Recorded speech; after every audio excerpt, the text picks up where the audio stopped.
Assalamualaikum warahmatullahi wabarakatuh. Alhamdulillahi rabbil alamin. Assalatu wassalamu ala asrafil anbiya'i wal mursalin wa ala alihi wa sahbihi ajma'in. Amma ba'du.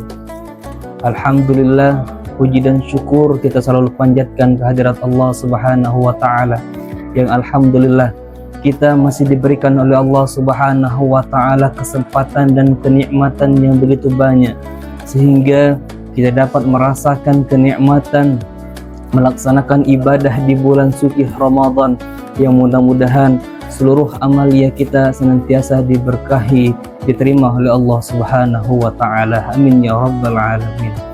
Salawat dan salam selalu kita haturkan kepada junjungan kita, suri tauladan baginda Nabi besar Muhammad sallallahu alaihi wasallam, kepada keluarga, sahabat dan para pengikutnya, yang mudah-mudahan kita selaku umatnya yang selalu bersalawat kepadanya, yang selalu mengikuti sunnah-sunnahnya, kelak mendapatkan syafaat dari baginda Nabi besar Muhammad sallallahu alaihi wasallam. Amin ya rabbal alamin. Hadirin yang dirahmati Allah Subhanahu wa taala, kita berada di bulan yang mulia, bulan Ramadan, yang sama-sama kita ketahui bahwasanya pada bulan tersebut Allah Subhanahu wa taala memerintahkan kita untuk berpuasa pada bulan tersebut dan melakukan qiyamul lail pada malam harinya. Akan tetapi pada bulan tersebut, pada bulan Ramadan, ada peristiwa yang sangat istimewa, yaitu Allah turunkan Al-Quran pada bulan Ramadan ini. Sebagaimana dalam Al-Quran, Allah Subhanahu wa taala berfirman dalam surah Al-Baqarah ayat 185. A'udzu billahi minasyaitonir rajim.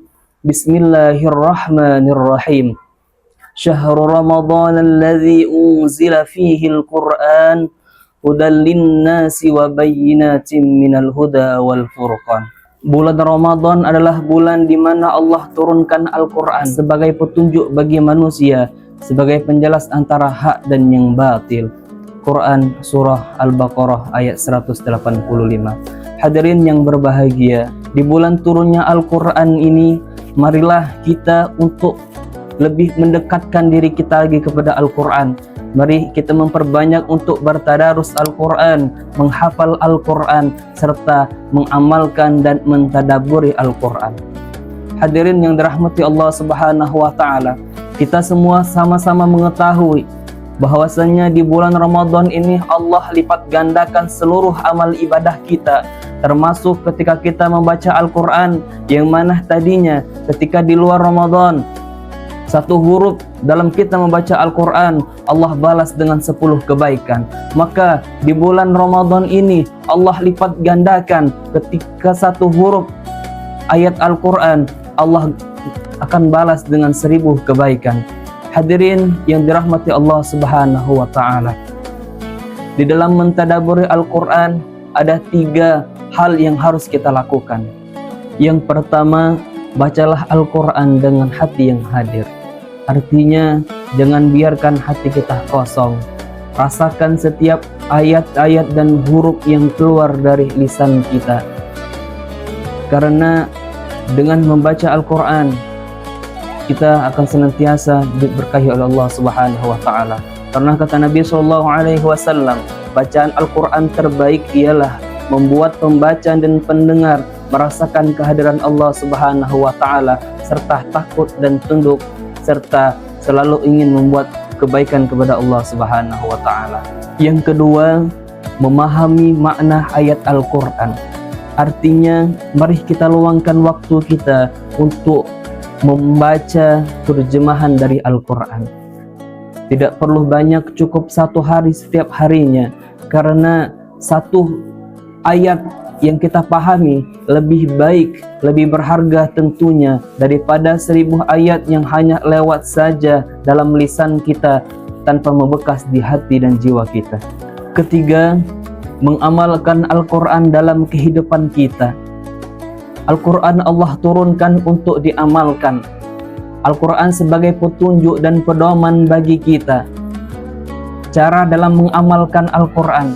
Ketika kita membaca Al-Quran tentang bersyukur, maka harus kita amalkan dalam kehidupan sehari-hari kita untuk bersyukur kepada Allah Subhanahu wa Ta'ala. Ketika kita mengamalkan Al-Quran, ketika kita membaca Al-Quran tentang bersedekah, berzakat, maka di kehidupan kita amalkan dengan bersedekah dan berzakat kepada Allah Subhanahu wa Ta'ala.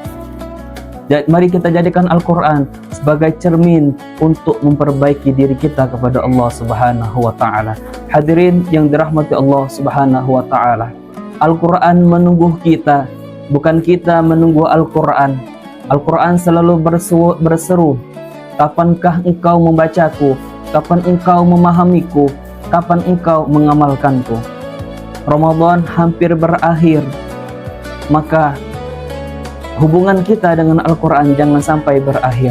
Semoga kita semuanya menjadi ahlul Quran, menjadi keluarganya Allah Subhanahu wa Ta'ala, dan mudah-mudahan rangkaian amal ibadah kita yang kita lakukan di bulan Ramadan ini Allah terima, Allah ridhoi, dan mudah-mudahan kita nantinya dapat bertemu dengan Ramadan yang akan datang, dan mudah-mudahan kita selalu dapat naungan Allah Subhanahu wa Ta'ala. Amin, amin ya rabbal alamin.